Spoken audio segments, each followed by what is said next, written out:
همه روژی پادشاه وقتی سبیده راد بید بیشتر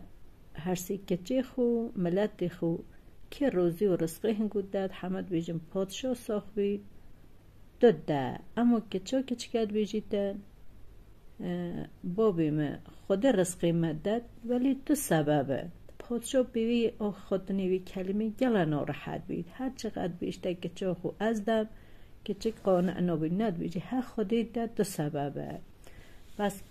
پادشاه بیشتر سوارکاریت خو هر تنبل ترین مروید که هنگ بناسن اما بینن که از کچا خو به اقدای دریخینه که بزانه روز رزق و کید در اوجی چند بشارو و گندلید گرین احمد تنبل پیداد گند دین خدمتا پادشاه کچا خو به اقدا احمد تنبل دریخینیدن خلاصه چه زیر و زیبرید کچا و لیگت کتو کچه کت شلینید و با دست گجل که خالی داد دستی احمدت بیجی ببه احمد جی که تنشتا گنده مولا که کارتون خواب هیا و کچا پادشاه دستی گیرید و باید دم مولا خوب کچه روژ و شند کرد بیشتر سعوی شولی یا آوی بینید هر تشتکی بکرد همه روژی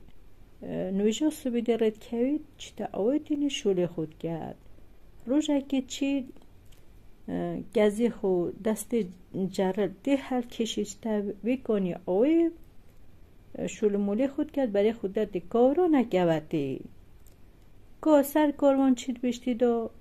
دکی هنده ساله کامتین و چند ما چه کس ندید یا وقتی روژ شفقی بیده سکانی که چه پادشاد بشتی دا هنگو خیره هنکویت دین کویت چند هنکینه سر کاروان چید بشتی کاربانه کن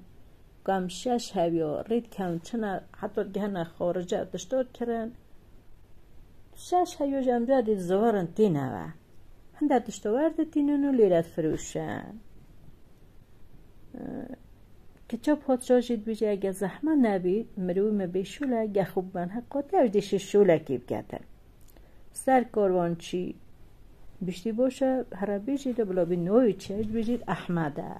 او چید بیشته احمد خوب پید که راد بید که تا گه کارانه چید